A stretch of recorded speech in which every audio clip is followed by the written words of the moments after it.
Questions over the legal future of IVF tonight after both Tennessee senators, Marsha Blackburn and Bill Hagerty, voted against the right to IVF bill, despite saying they supported IVF access in recent days. The vote coming after the Southern Baptists, which have a strong influence in conservative politics, voted to oppose IVF at their annual convention. State Capitol reporter Tori Gessner explains what this could mean for Tennessee.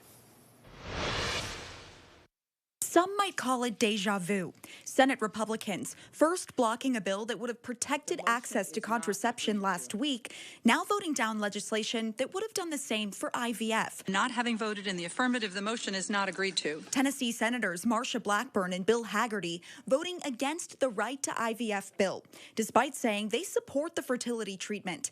Blackburn calling the legislation, quote, a fake messaging bill in a statement, arguing IVF is legal and available in every state across our nation. Upside down so people cannot see how you voted. It comes on the heels of the historic vote at the Southern Baptist Conference opposing IVF.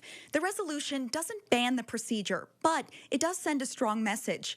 Concerns over the legalities of IVF first gained national attention early this year after the Alabama Supreme Court decision ruling once a lab fertilizes an egg, it's considered a living child, and destroying that embryo could be considered wrongful death. If what happened in Alabama happened in Tennessee, and I was in the process, that we were in a couple months ago, it would have been a completely different experience. Kelly Nowers shared her IVF journey with Tennessee lawmakers earlier this year, advocating for a bill that would have protected IVF and birth control in the state. It ultimately failed for similar reasons as the Right to IVF Act in Washington, raising more questions about the future of IVF in Tennessee. What that means about my future kids, my friends who might, want to start a family and this being their only option, what that means about the embryos that we have in the state. Before the Republicans blocked the Democrats' bill that would have protected IVF access, the Democrats blocked a GOP-backed bill